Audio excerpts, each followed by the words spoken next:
Iran prepares for its presidential election on Friday. We'll be looking at the likelihood of the incumbent president holding on to his position and the challenges he still faces.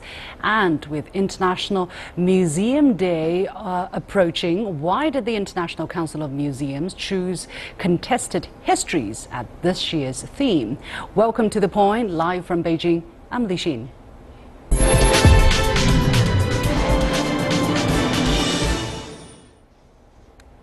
Well, Iran is holding its presidential election on Friday, and with the incumbent President Hassan Rouhani aiming to win a second term now after two candidates dropped out of the race, and with the White House signaling on Wednesday that it will not just jettison Rouhani's most important legacy, which is the joint plan of action on the Iran nuclear deal. The incumbent president's chances of winning are increasingly high. Yet challenges remain, especially from conservative contender Ebrahim Raisi, a powerful figure within the religious and judicial establishment. Earlier, I sat down with a senior fellow from the Carnegie Endowment for International Peace, Karim Sajjadpour. I began by asking him, will Rouhani be able to secure his second term as well as the nuclear deal? Well, Iranian elections are always impossible to predict, and I tell people in America, with all of America's polls and big data, no one got the US presidential election right. No one predicted Donald Trump. So in Iran, which is a much more closed society, it's difficult to make these predictions. One thing we do know is that every single presidential election in Iran since the 1979 revolution has been won by the incumbent candidate. So that would seem to point in the direction of President Rouhani winning a re-election. I think that he delivered on his main campaign promise of 2013, which was the nuclear deal.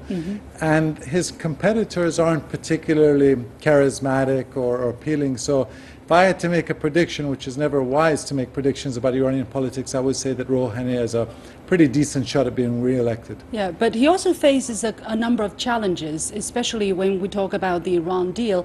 A lot of the Iranian people seem to grow impatient because they have yet to see the promised economic benefits from this deal. Is that really true, first of all? And secondly, if so, what are possibly the reasons behind it?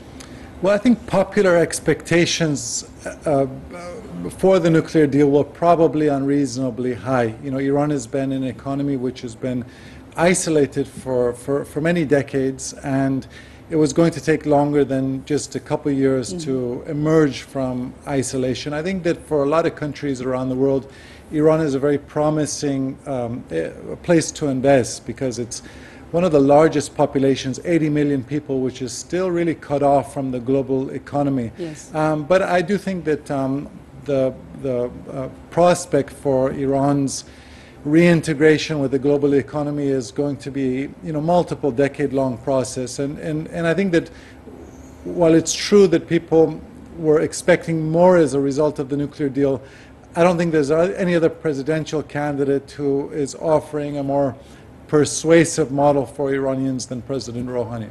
Do you see the election results affecting the future of the deal in any way? If President Rouhani is re-elected, do you see that the deal is a bit more secured? That's probably correct to say. This is Rouhani's legacy, the nuclear deal, so he will do everything in his power to make sure Iran is abiding by it and to make sure that the deal is preserved. If another candidate, like the conservative hardliner Raisi, becomes president, I think that the likelihood that the deal unravels is a little bit greater. But ultimately, as you know, the most powerful individual in Iran is not the president, it's the supreme leader, Ayatollah Khamenei. And again, I think that neither Tehran nor Washington will want to be blamed for this deal falling apart. The supreme leader, Ayatollah Ali Khamenei, he from my experience covering the Iran talks, we had the impression that he has always talked very harsh. Even when there were promising signs, he had always shown very proud position of Iran. And now again, he has just criticized President Rouhani for saying that it was not him who secured victory, who staved off the a threat of war for Iran, but rather the Iranian people. What is his position on President Rouhani, and how much is his position influencing potentially the outcome of the election? So I think this is the challenge for Iranian presidents, because in many ways they're auditioning for two different constituencies. On one hand, they want to appeal to the Iranian people. On the other hand, they also want to appeal to the Supreme Leader. And the Supreme Leader has a very different worldview than Iranian society, which is, very young, and they want to be part of the outside world. They're not ideological. I say that Iranian society wants to be like South Korea. Elements of the Iranian regime want to be like North Korea. And so I think that as of now, the last 3-4 years, the Supreme Leader and President Rouhani have had a fairly cooperative relationship. And I think there's a smart strategic argument for Ayatollah Khamenei to keep President Rouhani in charge, because it's a good way of staving off international pressure, because many countries around the world, including many of America's allies around the world in Europe, see President Rouhani and Foreign Minister Zarif as pretty reasonable people, and it's much more educated people. And if you remember, educated in the West, absolutely, yeah. And if you remember, the person who really played an important role in isolating Iran internationally was Iran's former president, Mahmoud Ahmadinejad. And under President Rouhani, I think it's much more difficult for the United States to assemble a global coalition to isolate Iran. Also, there is the problem of a lack of trust, or the deep mistrust between Iran and the United States. I mean, things were just beginning to improve. They have this rhetorics that you're hearing from the White House. And also, U.S. Secretary of State Rex Tillerson recently accused Iran of being a leading state sponsor of terror through many platforms and methods. That's not going to help things. Yeah, I think that the Obama administration had made more effort than any U.S. administration since 1979 to try to change the tone and context of the U.S.-Iran relationship, and you won't see that same effort from the Trump administration. I think this is a national security team which is deeply cynical about Iran. President Trump's top advisors, several of them served in Iraq in the aftermath of the Iraq War, and they hold Iran responsible for the death of over 1,000 U.S. troops in Iraq. So I think that they're not interested in engaging Iran the way the Obama administration was, and I think that very much is a danger, that we see a deterioration of relations which could lead to the unraveling of the nuclear deal, which could potentially lead to conflict. That's really unfortunate for all the people who spend so much time and effort to bring that deal about, and China as well. China participated very consistent and put a lot of effort to bring all parties together. How do you look at the effort that China has put in trying to secure and push for the implementation of this deal? Just end of April, China and Iran signed the agreement to start redesigning the Arak light water reactor. Well, if you speak to U.S. officials, particularly Obama administration officials, they will tell you that China played a very constructive role in diplomacy, and a constructive role in trying to compel Iran to agree to compromises on the nuclear program. And technically, China has, as you mentioned, played a constructive role in helping to restructure this Arak reactor. And I think that China in many ways can be a very useful example for Iran, because China was also a country which was isolated and had a cultural revolution, and decided in the 1970s to put its economic interests and national interests before revolutionary ideology. And I think people like Hassan Rouhani see the example of Deng Xiaoping as a very positive one, and they aspire to do the same thing. But you also have powerful forces in Iran who fear that if Iran reintegrates with the global economy, that would threaten their hold on power. So I think this battle in Iran is going to continue to play out over many years. Yeah, now there is an alternative. This reintegration into the world economy has a different version, which is called China's Belt and Road. That is the Chinese version of globalization that we're trying to explain and to make more people understand and come on board possibly. And Iran is a very important country along the route. Do you think there's an opportunity there for Iran to develop its economy, to to achieve some kind of prosperity through a different model instead of, you know, the usual opening up in the Western sense? Well, Iran's economy is very different than that of China, and that, like Russia, it's a very resource-rich economy which hasn't had to rely on its labor force as much as China. And I think whereas China really, when it made the decision to open up economically, you know, it invited in foreign investment in a significant way.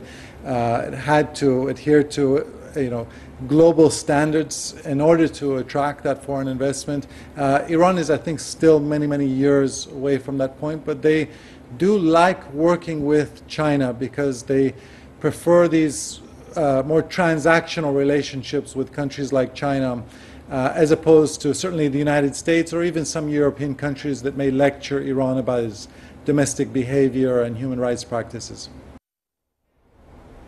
My interview with Karim Sajadpour, a senior research fellow from Carnegie Endowment for International Peace. And here is my point. With just hours to go before the Iranian presidential election, it's still difficult to predict what will happen. On the one hand, all incumbent Iranian presidents have won a second term in their elections. On the other hand, not to have the support of the supreme leader is a disadvantage, to say the least. Now, if incumbent President Rouhani does win, then one has to ask what political fallout this will have on Iran's future when the president and the supreme leader could find themselves at odds with one another. That is the potential scenario now as far as Iran is concerned. Museums is celebrating International Museum Day on Friday, May the 18th.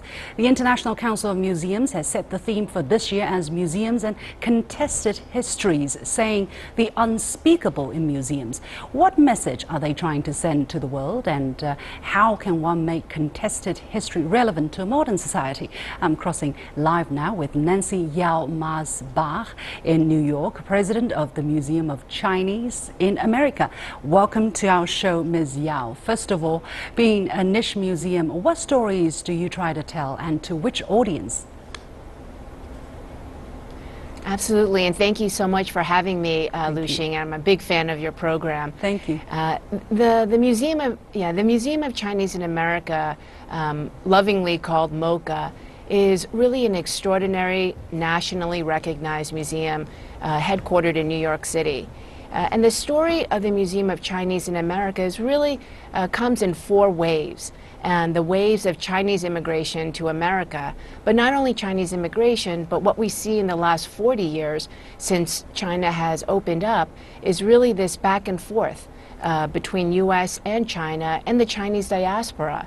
So what the museum tries to do, and I believe it does it well, is curate those stories so that those stories can be known to others, and also that unfortunately there are aspects of history that haven't been shared, that aren't well known, that are not in history books, and really that museum supplements the education of those trying to understand the history of what made the United States what it is today. Now, this year's theme of the International Museum Day is Museums and Contested Histories, say the unspeakable in museums. What do you think of this theme and its significance, and is your museum holding any special activities to mark that day? The Museum International Day is such an incredible global day for all, for the global community to really think about and reflect and go into a space. What I like to think about as for museums is museums are safe spaces, places where one can really reflect. And the way museums are typically curated is that we can have that space, it's not too cluttered, to really think about the context. This year, Contested Histories is so very relevant across the board, and it actually provides me as the president some solace, some comfort, because the history at the Museum of Chinese in America is quite unknown. The Chinese Exclusion Act of 1882 still needs to make its way into all history books. That is the only legislation in the United States history against a group of people. And when I go into a classroom, when I go into a large auditorium of individuals sharing about the museum, I would say 95% of the people in the room do not know about this very unfortunate legislation that occurred in 1882. Well, museums are often considered places where we store and present our memories of the past in a creative way. Should museums have a political agenda or a political viewpoint? Our museum, we consider it a dialogic museum.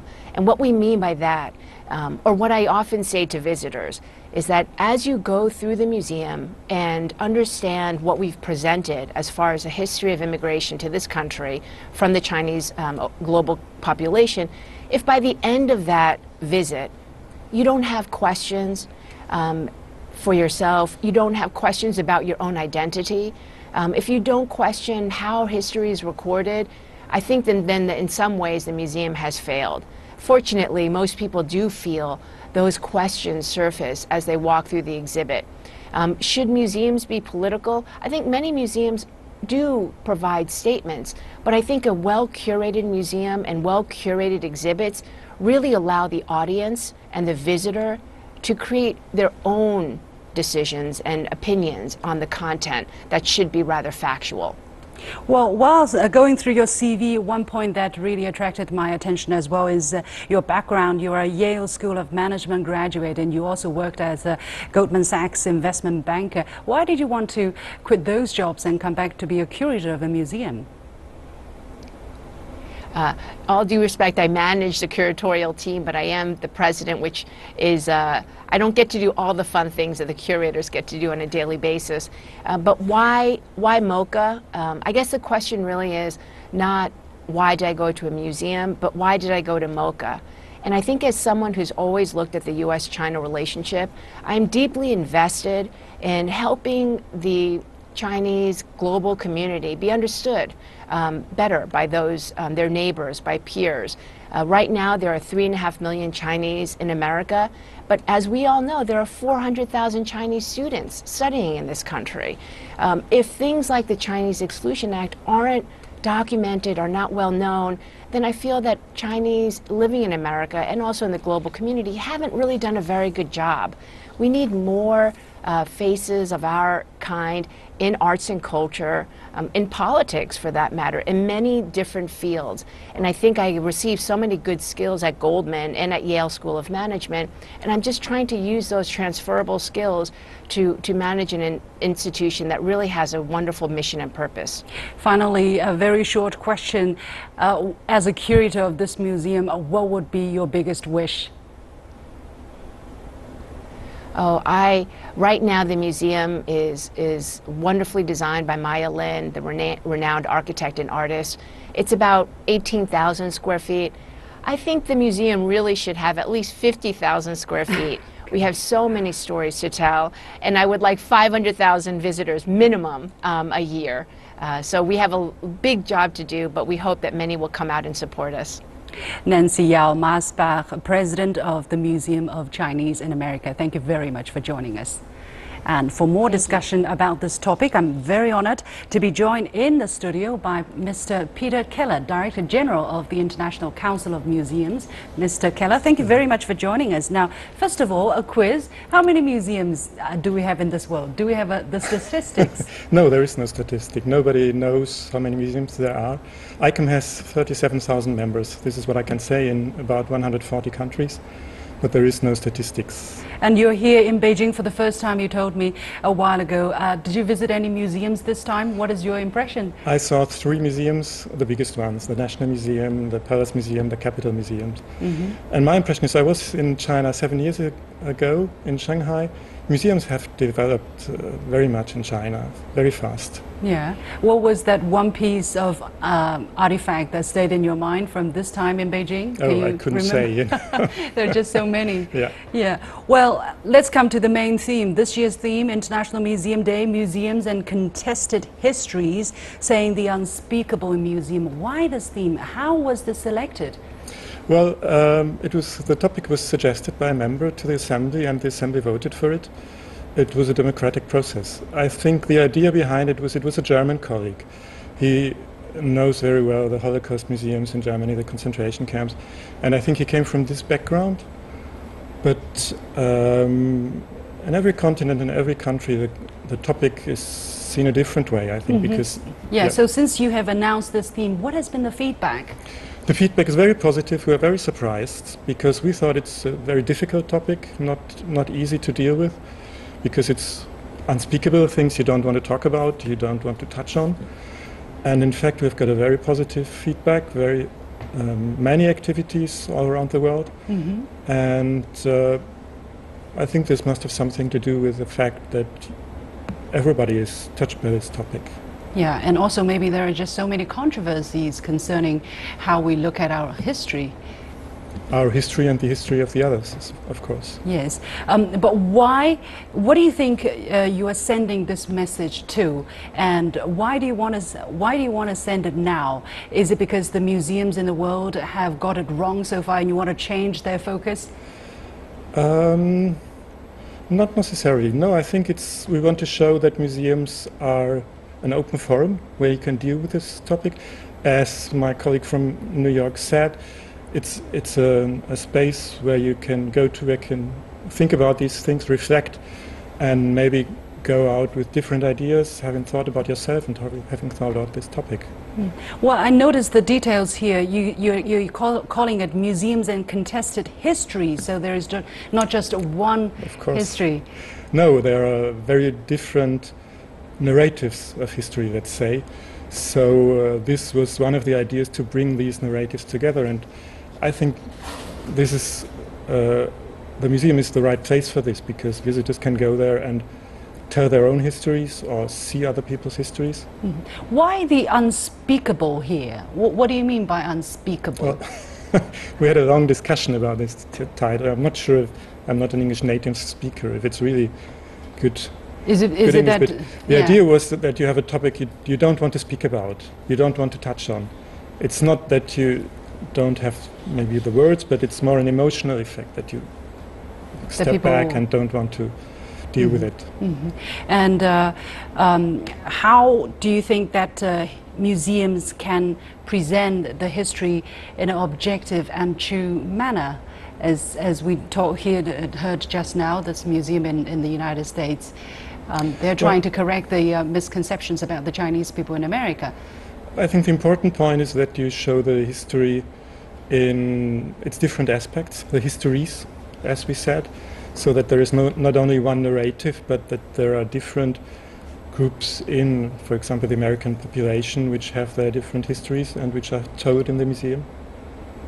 Well, I would also like to mention this museum that was just in the news the other day, where the incumbent president of Czech Republic visited in Nanjing. That's called the Memorial Hall of Nanjing Massacre, which marks the Nanjing Massacre, which took place between the end of 1937 and the beginning of 1938. And that museum marks 300,000 victims of that massacre.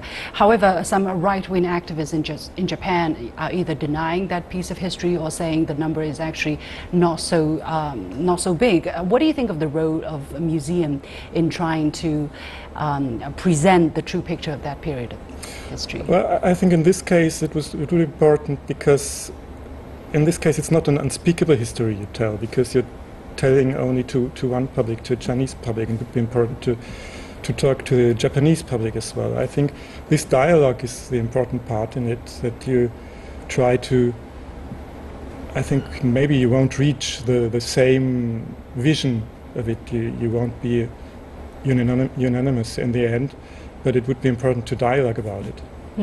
And also there is this memorial in Japan housed by the Yasukuni Shrine, which is called Yunshinkwan, and there they have some revisionist views about Japan's narrative of that history. And again, so we are seeing really the contested history of both sides. I think each country, or many countries, have this kind of museum or story. The Koreans have their story, the Latin American countries have their story of torture and military governance. In Germany you have the concentration camps. I think this is maybe why the topic was so well accepted, because it's everywhere you have. What should the visitor do then? Because when they go to Japan, they see the Japanese side of the narrative, and possibly they make it so powerful and effective that people start to believe in them. And then when they come to China, you see a totally different picture. How are they supposed to really decide for themselves what is the true picture of what happened? Well, I think this would be the ideal situation, that the visitor sees both museums, and then he's got perhaps his own idea, because he's seen both parts, both parties. Mm-hmm. But shouldn't it be the objective of a museum to really present the true picture as close as what it can be? Of course, but I think the important point is not only the objective story, but it's the visitor. That the visitor is, you reach the visitor by telling the story, and that the visitor can think about it, reflect about it, and then make his mind up. Is it okay for museums to be so politicized, or are we really talking about politicalization of museums? It's not politicized. And according to the ICOM's definition, a museum is open to the public and in service of society. So this is the basis of a museum, so to say, in our understanding. Yeah. Another important thing that we have to talk about is how to make museums, or history museums especially, more relevant, more attractive to the younger generation. What are some of the things that can be done in that regard? Well, some of our committees will work on this in autumn. I don't know yet the outcomes, but I think there are many ways to present stories, or by telling the story, or by presenting it live by tour guides, or in using media, that you can reach a public, even a younger public. Mm-hmm. Well, thank you very much. I hope through this International Museum Day we'll learn more about museums and be more attracted to that very sacred space of history. Thank you very much, Peter Keller, Director General of the International Council of Museums. And here is my last point. Now, coordinated by the International Council of Museums, the global event has been celebrated worldwide around May 18th every year since 1977, and highlights a specific theme that is of interest to the world museum community. Now, Peng Liyuan, wife of Chinese President Xi Jinping, on Monday invited the partners of leaders attending the Belt and Road Forum for International Cooperation to tour the Palace Museum in Beijing. As I mentioned, Czech President Miloš Zeman on Tuesday visited the Memorial Hall for the victims of the Nanjing massacre. By focusing on the role of museums as hubs for promoting peaceful relationships, the acceptance of a contested history is the first step in envisioning a shared future under the banner of reconciliation. Museums record history and allow us to remember important things in the past and make better decisions for the future. They're all about education, showcasing culture and bringing people together. And as each of us defines ourselves through important and fundamental historic events, history, as told through museum collections, can become a vital tool for defining our identities as individuals. That's all for this edition of The Point with me, Li Xin. As always, follow me on Twitter or visit our Facebook page using the handle The Point with LX. Download the application called CGTN Live to watch our show on your mobile devices, or go to YouTube and look for CGTN The Point. Thanks for watching. See you tomorrow at the same time.